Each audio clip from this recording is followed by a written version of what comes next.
पाहत आहात Loksamiksha news network आणि या आहेत आजच्या सुपरफास्ट न्यूज। या बातमीपत्राचे प्रायोजक आहेत नंदिनी कलेक्शन, फक्त महिलांचे परिपूर्ण दालन, माऊली निवास, कल्याण मंडपमच्या बाजूस, यशोधन नगर, परभणी। नमस्कार, मी प्रभू दिपके लोकसमीक्षा न्यूज नेटवर्क मध्ये आपलं स्वागत करतो। आपण पाहत आहात परभणीचं एकमेव बातमीपत्र Loksamiksha superfast. Red Apple exclusive MIDC परिसर परभणी। परभणी शहर महानगरपालिकेच्या महापौर आणि उपमहापौर निवडीसाठी विशेष सभेचे आयोजन यापूर्वी 9 फेब्रुवारी रोजी करण्यात आलं होतं।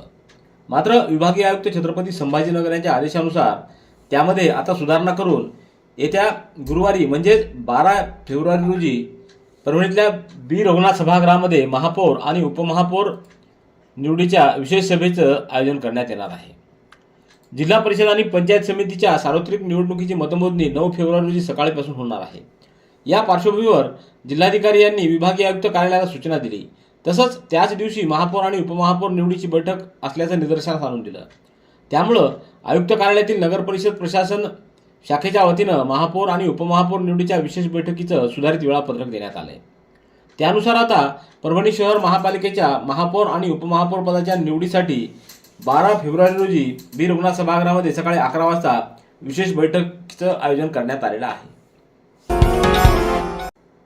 राज्याचे दिवंगत उपमुख्यमंत्री अजित पवार यांच्या निधनानंतर त्यांच्या अस्थि कलशाची यात्रा परभणी जिल्ह्यात आली होती। 2 दिवसीय यात्रेदरम्यान जिल्ह्यातील सर्व तालुके आणि मुख्य गावांमध्ये ही यात्रा जाणार होती। मात्र प्रत्येक ठिकाणी अजितदादांच्या चाहत्यांची गर्दी आणि अस्थि कलशाच्या दर्शनासाठी लागणाऱ्या रांगा यामुळे वेळ वाढत गेली। आज 4 फेब्रुवारी रोजी गंगाखेड इथं या अस्थि कलशाचं विसर्जन करण्यात येणार होतं। मात्र अस्थि कलश यात्रेला मोठा वेळ लागत असल्यामुळे आज संध्याकाळी बोरी इथं अजय चौधरी यांच्या निवासस्थानी या अस्थि कलश यात्रेचा मुक्काम असणार आहे। उद्या दिनांक 5 फेब्रुवारी रोजी या अस्थि कलशाचं गंगाखेड इथं सकाळी 11 वाजता गोदावरीच्या घाटावर अस्थि विसर्जन करण्यात येणार आहे।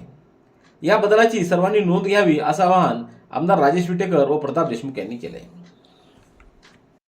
सततचे दवाखाने करून कंटाळलात? आता शेवटचा उपाय। डॉक्टर गोविंद कामटे यांचे बालाजी आयुर्वेदिक निसर्गोपचार केंद्राला भेट द्या। शुगर, मूळव्याध, ॲलर्जी, सोरायसिस, गजकर्ण, दमा, लठ्ठपणा, गुडघेदुखी, कंबरदुखी, वात, गाठीचे आजार, लकवा, केस गळणे, मूतखडा, सफेद डाग यांसारख्या जुनाट आजारांवर खात्रीशीर उपचार केले जातात। दारू सोडवण्यासाठी विशेष उपचार उपलब्ध। संपर्क डॉक्टर गोविंद कामटे, आयुर्वेद विद्याविशारद, बालाजी आयुर्वेदिक निसर्गोपचार केंद्र, तलाठी कार्यालयाच्या बाजूला, वसमत रोड, परभणी।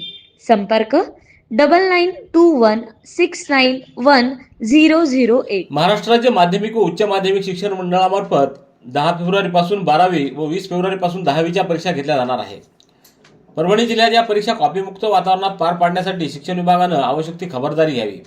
विद्यार्थ्यांकडून परीक्षेत कोणत्याही गैरमार्गाचा अवलंब होणार नाही याबाबत दक्षता घ्यावी। परीक्षा केंद्रामध्ये गैरप्रकार आढळून आल्यास तत्परतेनं कायदेशीर कार्यवाही असं स्पष्ट निर्देश जिल्हाधिकारी संजय सिंह चव्हाण यांनी दिले आहेत। जिल्हास्तरीय दक्षता समितीची जिल्हाधिकारी कार्यालयात आयोजित बैठकीमध्ये ते बोलत होते। या बैठकीला जिल्हा परिषदेच्या मुख्य कार्यकारी अधिकारी नतिशा माथुर, शिक्षणाधिकारी सविता बिरगे यांच्यासह पोलीस विभागाचे अधिकारी व सर्व गटशिक्षणाधिकारी उपस्थित होते। परभणी जिल्ह्यात 12वीचे एकूण 69 परीक्षा केंद्र असून 27,250 परीक्षार्थी आहेत। तर 10वीचे 91 परीक्षा केंद्र असून 29,911 परीक्षार्थी आहेत। जिल्हाधिकारी पुढे म्हणाले की यंदा 10वी 12वीची परीक्षा संपूर्णपणे कॉपीमुक्त होण्यासाठी राज्य शासनानं विशेष खबरदारी घेतली आहे। गैरप्रकार होऊ नये यासाठी जिल्ह्यातील सर्व परीक्षा केंद्रातील वर्ग खोल्यांमध्ये CCTV कॅमेरे लावणं आवश्यक आहे। गट शिक्षणाधिकाऱ्यांनी संबंधित केंद्र प्रमुखांना CCTV कॅमेरे लावण्याबाबत लेखी पत्राद्वारे कळवावं। ज्या परीक्षा केंद्रांवर CCTV कॅमेरे लावले नसल्याचे आढळल्यास याची गांभीर्याने दखल घेऊन अशा ठिकाणी शिक्षकांची अदलाबदल करण्यात यावी असे निर्देश देखील जिल्हाधिकाऱ्यांनी दिले आहेत। राष्ट्रीय असंसर्गजन्य रोग नियंत्रण कार्यक्रमांतर्गत जिल्ह्यात जागतिक कर्करोग तपासणी मोहीम प्रभावीपणे राबवण्यात येत आहे। कर्करोगाविषयी जनजागृती निर्माण करण्याच्या उद्देशानं दरवर्षी 4 फेब्रुवारी हा दिवस जागतिक कर्करोग दिन म्हणून साजरा केला जातो। जागतिक आरोग्य संघटनेच्या मार्गदर्शक सूचनेनुसार यावर्षी हा दिवस एकजूट होऊया, कर्करोगाला हरवूया या घोषवाक्यावर आधारित आहे। जिल्हा रुग्णालय इथं जागतिक कर्करोग दिन साजरा करण्यात आला आहे। तर कार्यक्रमाच्या अध्यक्षस्थानी जिल्हा शल्यचिकित्सक डॉक्टर नागेश लखमावार यांची उपस्थिती होती. प्रमुख पाहुणे म्हणून अतिरिक्त जिल्हा शल्यचिकित्सक डॉक्टर सारिका बडे यांची उपस्थिती होती. तर या कार्यक्रमाला निवासी वैद्यकीय अधिकारी डॉक्टर कल्याण कदम, कर्करोग तज्ज्ञ डॉक्टर मनोज मोरे, मुख्य अधिसेविका श्रीमती सूर्यवंशी, प्राचार्य आशा घोडके यांची उपस्थिती होती. एसके फर्नीचर लेकर आया है ओरिजिनल सागवान का सोफा सेट, पलंग, शोकेश, अलमारी, दरवाजे, चौखट और भी बहुत कुछ। एसके फर्नीचर पर सभी प्रकार के फर्नीचर्स अवेलेबल है। हमने हमारे शोरूम की लोकेशन दरगाह रोड से बदलकर जाम रोड केनाल के पास की है। आप एसके फर्नीचर में आए और अपने पसंद का फर्नीचर खरीद के अपने घर की रौनक को बढ़ाएं। और हाँ, एसके फर्नीचर पर आप किसी भी फर्नीचर को अपने हिसाब से कस्टमाइज कर सकते हैं। हमारे पास सागवान कट साइज इंडियन टेक माल कटिंग करा हुआ मिलेगा या फिर ऑर्डर के हिसाब से भी कटवा कर मिलेगा। हमारा पत्ता जाम रोड केनॉल के पास। मोबाइल नंबर 9420033825 या फिर 9923257259। परभणी येथील ज्येष्ठ पत्रकार नितीन धूत यांचं 3 फेब्रुवारी रोजी जिंतूर तालुक्यातल्या गणेशपूरजवळ झालेल्या भीषण अपघातामध्ये दुःखद निधन झाले. आज 4 फेब्रुवारी रोजी येथील वैकुंठधाम स्मशानभूमीमध्ये त्यांच्यावर अंत्यसंस्कार करण्यात आले. दिवंगत नितीन धूत यांना परभणी जिल्ह्यातील सर्व पत्रकारांच्या वतीनं उद्या 5 फेब्रुवारी रोजी श्रद्धांजली वाहण्यासाठी श्रद्धांजलीपर कार्यक्रम स्टेडियम परिसरातील हॉटेल अतिथी इथं दुपारी 12 वाजता आयोजित करण्यात आलेला आहे. या श्रद्धांजली सभेला जिल्ह्यातील सर्व पत्रकारांनी उपस्थित राहावं असं आवाहन करण्यात आलंय. परभणी शहर महानगरपालिकेच्या निवडणुका नुकत्याच पार पडल्या आहेत, ज्यामध्ये शहरातील प्रभाग क्रमांक 15 मधील भारतीय जनता पार्टीच्या नगरसेविका सुशीला जिजा थोरात यांनी विजय मिळवला होता. त्यांच्या या विजयाबद्दल आज परभणी शहरातील दिव्यांग संघटनेच्या वतीनं सार्वजनिक शिवजन्मोत्सव संपर्क कार्यालय या ठिकाणी सत्काराचं आयोजन करण्यात आलं. यावेळी राहुल शुभगत, संजय वाघमारे, विष्णू वैरागड यांची उपस्थिती होती. परभणी जिल्हा परिषद व पंचायत समिती निवडणूक 2026 साठी नियुक्त केलेल्या केंद्राध्यक्ष मतदान केंद्र अधिकारी यांचे द्वितीय प्रशिक्षण ITI कॉलेज विटा रोड पाथरी इथं 4 फेब्रुवारी रोजी सकाळी 11 वाजता निवडणूक निर्णय अधिकारी तथा उपविभागीय अधिकारी संगीता चव्हाण व सहाय्यक निवडणूक निर्णय अधिकारी तथा तहसीलदार शंकर हंदेश्वर यांच्या उपस्थितीत संपन्न झालं. निवडणूक निर्णय अधिकारी संगीता चव्हाण यांनी PPTद्वारे सर्व अधिकारी कर्मचारी यांना सविस्तर माहिती दिली, तर आवश्यक त्या सूचना देखील दिल्या. प्रत्यक्ष मतदान केंद्रावर येणाऱ्या अडचणींबाबत माहिती देऊन त्याबाबत घ्यावयाच्या खबरदारीच्या सूचना केल्या. तसंच मास्टर ट्रेनर श्री अजय भुसारे, गजानन कुलकर्णी, सचिन शिंदे यांनी EVM डेमोद्वारे सर्वांना प्रशिक्षण दिलं, तर EVM हाताळणी सर्व अधिकारी कर्मचारी यांच्याकडून करून घेतली. परभणीच्या वसंतराव नाईक मराठवाडा कृषी विद्यापीठानं ऊर्जा संवर्धनाच्या क्षेत्रामध्ये उल्लेखनीय कार्य करत महाराष्ट्र ऊर्जा संवर्धन पुरस्कार 2025 अंतर्गत विद्यापीठ गटामध्ये द्वितीय पुरस्कार पटकावला आहे. हा पुरस्कार महाराष्ट्र राज्य ऊर्जा विकास संस्था यांच्या वतीनं आयोजित करण्यात येतो. या पुरस्काराच्या माध्यमातून उद्योग संस्था, विद्यापीठ, स्वयंसेवी संस्था तसंच इमारती यांच्याकडून राबवण्यात आलेल्या उल्लेखनीय ऊर्जा कार्यक्षमता व ऊर्जा संवर्धनाच्या उपक्रमांना गौरवण्यात येतं. या पुरस्काराचा उद्देश राज्यभर ऊर्जा कार्यक्षमतेचा प्रसार करणं तसंच शाश्वत व पर्यावरणपूरक पद्धतीचा अवलंब करण्यास प्रोत्साहन देणं हा आहे. वसंतराव नाईक मराठवाडा कृषी विद्यापीठाच्या परिसरात छतावरील सौर ऊर्जा निर्मिती प्रकल्पाची उभारणी रिन्युएबल एनर्जी सर्व्हिस कंपनी मोड अंतर्गत स्थापन करण्यात आली आहे.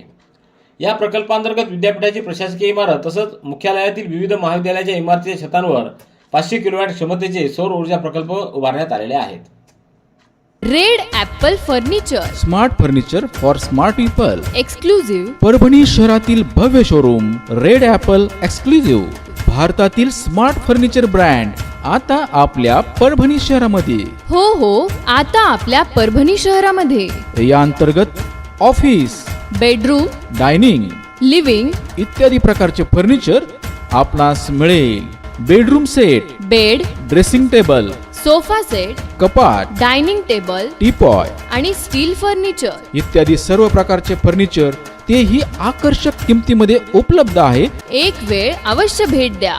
रेड ॲपल फर्निचर, MIDC परिसर, भारतीय स्टेट बँकेच्या जवळ, परभणी.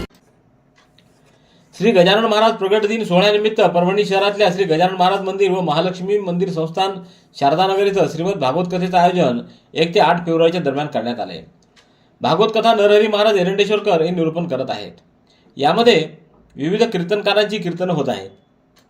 तर 8 फेब्रुवारी रोजी कान्होबा महाराज देहूकर यांचं काल्याचं कीर्तन होणार आहे. तर गजानन महाराज प्रगट दिन सोहळा व त्यानंतर महाप्रसादाचं देखील आयोजन करण्यात आलेलं आहे.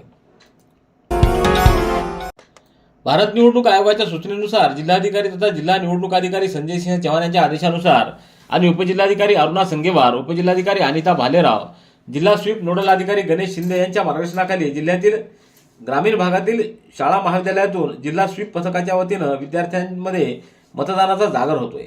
शनिवारी लोहगाव येथील जवाहरलाल इंग्लिश स्कूल, श्री नरसिंह माध्यमिक विद्यालय व उच्च माध्यमिक विद्यालय, तर मंगळवारी परभणी तालुक्यातल्या पिंगळे येथील गोकुळनाथ माध्यमिक व उच्च माध्यमिक विद्यालय, मिरखेल येथील शाळेत जिल्हा स्वीप सदस्य प्रवीण वायकोस, हनुमंत हंबीर, त्र्यंबक वडसकर, अरविंद शहाणे, रामप्रसाद आवचार, अतुल सामाले, बबन आव्हाड आदींच्या वतीनं जिल्हा परिषद आणि पंचायत समिती निवडणुकीत मतदानाची टक्केवारी वाढावी म्हणून विद्यार्थ्यांच्या माध्यमातून मतदान, लोकशाही संदर्भात प्रबोधन, लघुनाटिका आणि शेवटी लोकशाहीची शपथ देऊन मतदान जनजागृती केली जात आहे.